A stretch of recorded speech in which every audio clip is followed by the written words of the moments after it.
እናቴ በህይወት እያለች ፈጣራ ነፍሷን ይማራትና ብዙ ነገርም አይደለም እሷ የምትለኝ በቃ ሌላ ኃላፊነት ሳይሆን እነዚህ ልጆችን እንዳሳድግ ከኔ ሌላ ሰው እንደሌላቸው አባት እንደሌላቸው ነበር የምትነግረኝ። ከዛም የበለጠ ትምህርት የኔም ትምህርት የነሱም ትምህርት እንዳይቋረጥ ብላኝ ነበር። ወልማል ማለት ቤተሰብ ደና ይሁን እንደው ሰው ጤና እንጂ ኧረ ወይኔ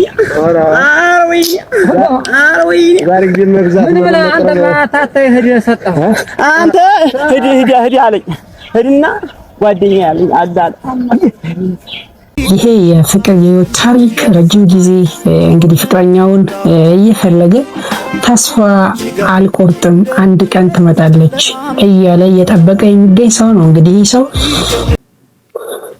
ሰላም ውድ የተከበራችሁ የቻናሌ ቤተሰቦች ሰላምታዬ በያላችሁበት ድረስልኝ። ማቲያስ ነኝ። አብራችሁኝ እስከ ፕሮግራም ፍጻሜ ድረስ ከኔ ጋር ከቆያችሁ እንግዲህ ሰሞኑን እንደሚታወቀው አንድ ተማሪ የስንተኛ ክፍል ተማሪ ነውና እናቱን በህይወት አጥቷል። እንግዲህ በዚህ ወቅት ልጁ ፈተናውን ሲፈተን እጅግ በጣም የሚገርመው የእናቱን አስክሬን ቤት አስቀምጦ ነውና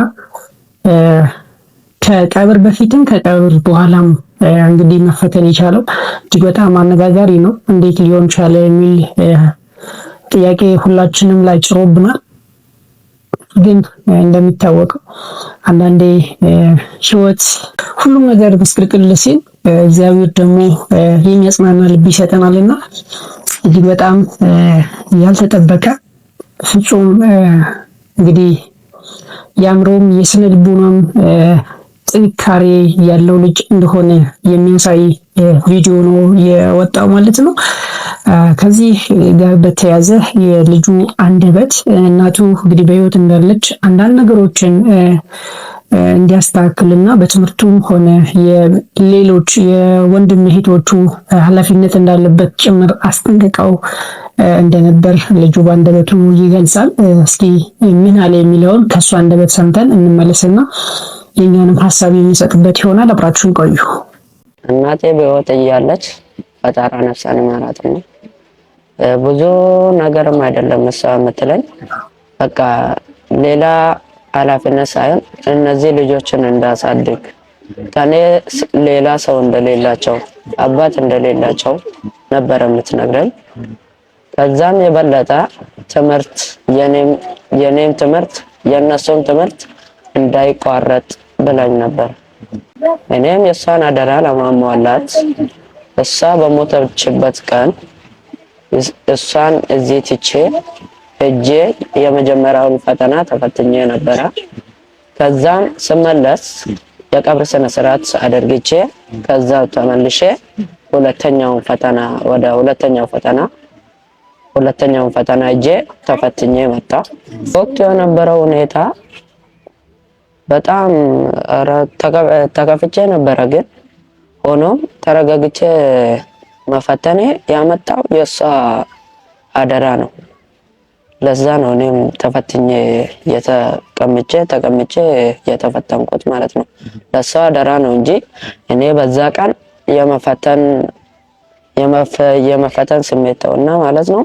እኔ ከሷ ጋር ራሱ ከእሷን ትቼ ውጭ መውጣት ራሱ ስሜት አልነበረኝም ማለት ነው። ግን ለሷ አደራ ብዬ ሄጄ ተፈተንኩ። ጋር እንደምታዩት እነዚህ ይሄ ነው ከኔ ቀጥሎ ያለው ልጅ ማለት ነው ወንድሜ። ይሄ ደግሞ ታናሼ ነው። ይሄው ሙራድ ቃሲም የሚባለው ይሄ ነው። ሮብሰናም ደግሞ ይሄ ነው። ሁለት ናቸው። ከኔ ጋር ሶስት ማለት ነው። እነሱን ነው እነዚህ ሁለታቸው ነው። በቃ ኢትዮጵያን ህዝብ የምለው እኔና ወንድሞቼን አይተው እንዲረዱን እንፈልጋለሁ። እዚሁ ማለት ነው ሳንርቅ እዚሁ ሆኖ ይሄን ቤት ያው እዚህ ጋር እንደምታዩት ቆርቆሮ ነው። ይሄን ቤትም ተሻሽሎልን እዚሁ መኖር እንፈልጋለን። አንዱ ከኔ የቀጠለ ነው። አንዱ ደግሞ ትንሽ ነው። አንዱ 6 አመቱ ነው። አንዱ 10 አመቱ ነው። የ10 አመቱ ስሙ ሙራድ ቃሲም ይባላል። የ6ኛው አመት ደግሞ ሮብሰን ቃሲም ይባላል። ግን እናቴ ስሙ የእውነተኛው ስም ሮብሰን ቃሲም ይባላል እንደ ትምህርት ቤትም። ግን እናቴ የምትለው በኖቤል ብላ ነው የምትጠራው፣ ግን እውነተኛው ስሙ ሮብሰን ነው። አዎ ለኔም የተለየ ፍቅር አላት። ከኔ ብቻ ሳይሆን ለልጆቹም የተለየ ፍቅር አላት። ሁላችንም ትወዳለች። ግን እኔ ታላቅ ስለሆንኩ ነው ይሄን አደራ ያሰጣችኝ። ለምን ከኔ ሌላ ሰው እንደሌላቸው በቃ ለዛ ነው የነበረችኝ እንጂ እቅሻለሁ እያለቀስኩም ነው የተፈተንኩት። አስተማሪዎቹም እያገዙኝ ነበረ። በቃ ተማሪዎቹም አስተማሪዎቹም ሁሉም እያገዙኝ ነበሩ። ስለዚህ እነሱንም ማመስገን እፈልጋለሁ። እናቴን አጥቻለሁ። እኔ ሌላ ነገር አልፈልግም። እዚህ ጋር እንደምታዩት ቤቱን ቆርቆሮ ነው። ማታ ማታ ደግሞ ልጆች ብርድ ያስቸግራቸዋል። ለምን ማታ ማታ ብርዱን በጣም ከባድ ስለሆነ ልጆችን ስለሚያስቸግራቸው እኔ ሌላ ቦታም ሄጄ መማር ሳይሆን እኔ ከወንድሞቼ መራቅ አልፈልግም። እዚሁ በነገራችን ላይ እናትህ አልሞተችም። የኔ አባት፣ የኔ አንበሳ፣ የኔ ጀግና ለመሰለህ እንዳንተ አይነት የትንሽ ትልቅ ስለወለደች እናትህ በህይወት እንዳለች ነው መቆጠራት። ጀግና እናት ነች ያሳደገች። በእውነት ትህትናህ፣ ሰብአዊነትህ፣ አርቆ አሳቢነትህ በአጠቃላይ ልቤን የገዛውና የእናትህን ነፍስ እግዚአብሔር አምላክ ነፍሷን ይማር። እንግዲህ አንተ ግን እኔ ከዚህ በላይ ትልቅ ደረጃ ደርሰህ ማየት ነው የምፈልገው። በእውነት ኢትዮጵያ ሕዝብ አቅማችሁ የሚፈቅድ እባካችሁ እነኚህ ልጆች እባካችሁ ብታግዙ ደስ ይለኛል። አቅም ያላችሁ ያቅማችሁን የአካውንት እንግዲህ እንደሚታወቀው ሰሞኑን ተላልፏል፣ ሁሉም ታውቃላችሁ። ያቅማችሁን ብታግዙ በጣም ደስ ይለኛል። የኔ አባት ካሊዴ በቃ ትለያለህ። የኔ አባት ጀግና ነህ፣ በእውነት ጀግና ነህ። አንበሳ አይዞህ በርታሽ፣ እግዚአብሔር ያጽናህ። እንግዲህ ሌላ አንድ ቪዲዮ አለ፣ እጅግ በጣም ያስገረመ ቪዲዮ ነው። እንግዲህ በተለያዩ በሶሻል ሚዲያዎች አነጋጋሪነቱን የቀጠለ አስገራሚ የፍቅር የህይወት ታሪክ ነውና ይሄ የፍቅር የህይወት ታሪክ ረጅም ጊዜ እንግዲህ ፍቅረኛውን እየፈለገ ተስፋ አልቆርጥም አንድ ቀን ትመጣለች እያለ እየጠበቀ የሚገኝ ሰው ነው። እንግዲህ ይህ ሰው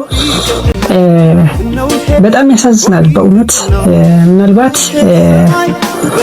እሱ ሳይሆን እሷ ነች የታደለችው። ምክንያቱም በዚህ ሰዓት እንዲህ አይነት ለሌላው ታማኝ ምን እንግዲህ እሷ እኮ ምናልባት አግብታ ቤተሰብ መስርታ ልትኖር ትችላለች እና ያንን ነገር አእምሮ ላይ ሳያስቀምጥ አይ ትጠብቀኛለች ከኔ ውጭ ሌላ አታገባ ምናምን ብሎ አእምሮ ላይ ልቡን ተማምኖ ምናምን እስካሁን መጠበቅ ማለት በጣም ከባድ ነው። በጣም እና ይሄ ደግሞ ምናልባትም የታደለች እሷ ነች እንጂ እሱ አይደለም ብዬ አስባለሁ። ምክንያቱም በዚህ ጊዜ እንዲህ አይነት ሰው ማግኘት መታደል ነው፣ በተለይ ለተፈቃሪ ማለት ነው። እና ምናልባት በህይወት ካለሽና እንግዲህ በህይወት ከሌለሽ ምንም ማለት አይቻልም። ነፍስሽን በአጸደ ገነት ያነው ካለሽ ግን አንድ ቀን እንኳን መተሽ ለአእምሮ እረፍት ለህሊናውም በቃ ተረጋግቶ ማለት መኖር ያለበት ህይወት እንዲኖር አንድ ቀን መተሽ ሁለት ቃል ብትይው በእውነት ትጸድቂያለሽ ብዬ አስባለሁ። ምክንያቱም በምድር ላይ እሱ በጣም የተሰቃየ ነው በአንቺ ምክንያትና ያው በጣም ከባድ ነው ማለት ይሄንን ሰውዬ በቃላት ደረጃ መግለጽ ይከብዳልና እስኪ ቪዲዮውን አይተን እንመለስና ሐሳቡን እንሰጥበት ይሆናል። እሱ ግን ዛሬም በጸጥታና በረጅም አርመሞ ውስጥ ተሞልቶ አይኑን ጎዳውና ላይ እያንከራተተ ዘንድሮም ይጠብቃታል። ማብቂያና ወሰን የሌለው መጠበቅ። ዘወትር የመንገዱ አካፋይ ላይ እየመጣ የሚቆመው የለማ ኃይሌን ታሪክ የሰማ ሁሉ ልቡ ተነክቶ ስለ ሁኔታው ከቤተሰቦቹ ለመስማት በርካታ ጥያቄዎችን ያቀርባል።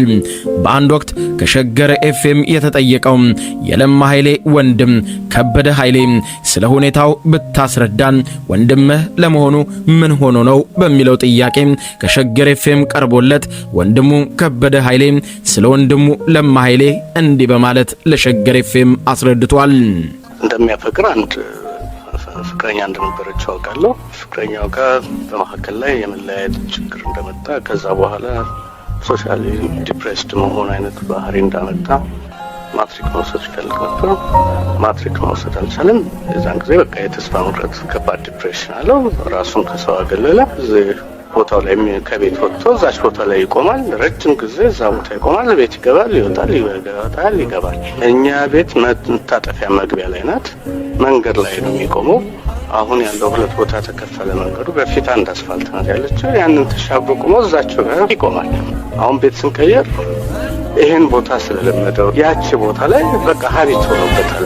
ረጅም ጊዜ ነው፣ 20 ዓመት በላይ ሆኗል። ፍቅረኛው የቤስት ፍሬንዶቹ እህት ናት። እነሱ ቤት ነበር የሚውለው። እዛ ነው የሚገናኙት። ከዚህ እሷ ወደ ላይ 500 ሜትር ትወጣለች እና እሱ እዚህ ነው የሚቆመው። እኔ ከስራ እንደጨረስኩ ከሱ ጋር ነው የምመጣው። እኔ ካልቻልኩ ታላቅ ወንድሜ ይመጣል። ብዙም ሁልጊዜም ዝምተኛ ነው። የሚፈልገው ነገር ከሌለ ዝምተኛ ነው የሚሆነው። ሁኔታው እጅጉን አስገራሚ ነው። ደግሞ ይስቃል። እኔ በጣም ይገርመኝ ነበር። እስቲ ራሱ ልበ ሙሉ ነው እንደሚያገኛትና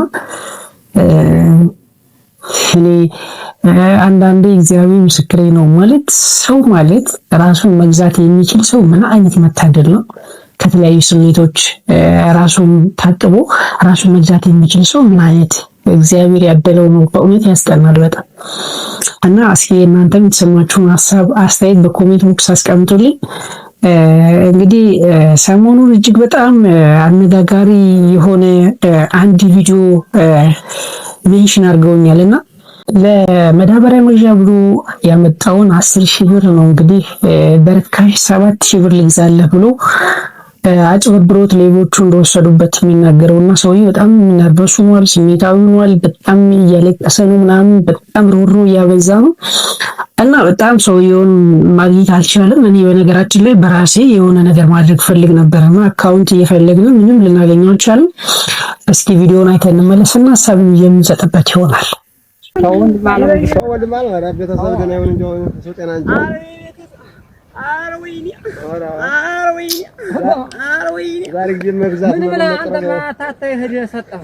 አንተ ሂድ አለኝ። ሂድና ጓደኛዬ አለኝ አዳለ ቤቱን አታውቀውም። መጋቢው ቤቱን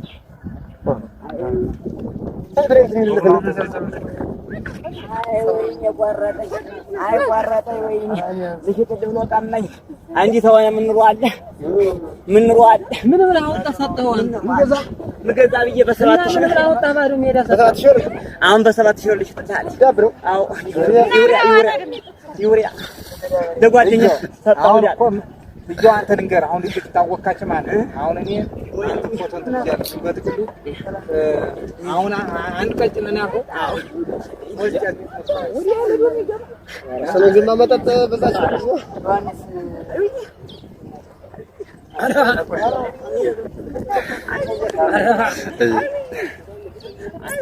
የሰኔ ሰርፍ ማሪያ በዝግርማ ማዳበሪያ ዋላ ዝም ብላ ወይኔ አትበላው። አንተ መከበሪያ ሰንዴ ግዛ 100 ብር ያደርሳል። ኧረ አንዲት ደግሞ አስገብቼ እኮ ነው አሁን በኮንታል ማወጣ ብዬ መጥቼ። አሁን ወጣት ነው ብሎ ይቆ አንተ መከበሪያ ሰንዴ ግዛ ወጣት ነው አለ። አንተ ቆይ ልንገር ተቋቋመው።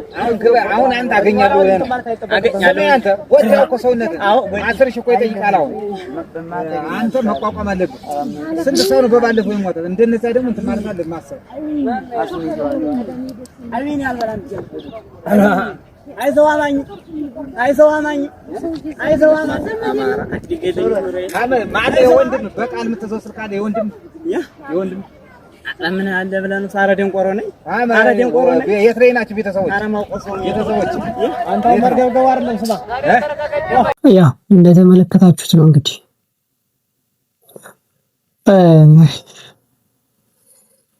ወቅቱ ሰኔ ነው። በዚህ ሰዓት ሰኔ በረረች ነው። እኔ አንድ እንዳርሶ አደር ልጅ እጅግ በጣም ሰኔ ማለት ሰኔ ካለፈች በቃ አለፈ እና በዚህ ወቅት አልብላው ይቅርብኝ ብሎ ያጠራቀማትን ገንዘብ ምናልባት አርሶ አደር ከሆናችሁ ታውቁታላችሁ፣ የመጣችሁበትን ታውቁታላችሁ። የአርሶ አደር ልጅ ከሆናችሁ ምናልባት የከተማ ልጅ ከሆናችሁ ምንም ላይ መስላችሁ ይችላል። እንደ አርሶ አደር ልጅ ግን ይሄ ሰውዬ እችንን ገንዘብ ሲያመጣት ምን ያክል ተንገላቶ፣ እውነቴን ነው ተበድሮም እኮ ሊሆን ይችላል አይተዋል። እና በእንዲህ አይነት ሁኔታ አጭበርብራችሁ ስትወስዱ ምን አይነት ህሊና እንደሚፈቅድላችሁ ያላል። በጣም ነው በቃ የምር ነው የምነግራችሁ። በጣም የተሰማኝ በጣም አንድ ህሊና እንዳለው ሰው እንዲህ አይነት ነገር አይደረግም ፕሊስ። በጣም ያስጠላል። በጣም እንዴ በርካሽ ልግዛለ ብላችሁ አሁን ወጣት ነህ አንተ ወጣት ነህ እያላችሁ አታላችሁ መቀበል። እርግጥ አእምሮ ያለው ሰው አይደለም ይሄን ያደረገ ይገባኛል። ግን አባታችን ግን ያው ብናፈላልግህ ማግኘት አልቻልንም። እኔ የራሴን ያቅሜን አስቤ ነበር ግን ማግኘት አልቻልንም። ስቲል ካለ በታገናኙ ደስ ይለኛል። እውነት እባካችሁ እዚህ አካባቢውን እኔም በቅጡ አላወቅኩትም። እስኪ አካባቢውን የምታውቁ ሰዎችና ሰውየውን ግን ወደ ሚዲያ ብታመጡት አሪፍ መረዳት ይችል ነበር። እንግዲህ ያለውንም ደድላችሁ ነው። ቻናሉን ሰብስክራይብ ያደርጋችሁ የዚህ ሳቂታና ፈታ ዘና ያለ ቻናል አባል ትሆኑ ዘንድ በአክብሮት ጋብዛችኋለሁ። እስካሁን ከኔ ጋር አብራችሁ ስለቆያችሁ እያመሰገንኩ በቀጣይ በሌላ ቪዲዮ እስከምንገናኝ ቸር ቆዩልኝ። ሰላም።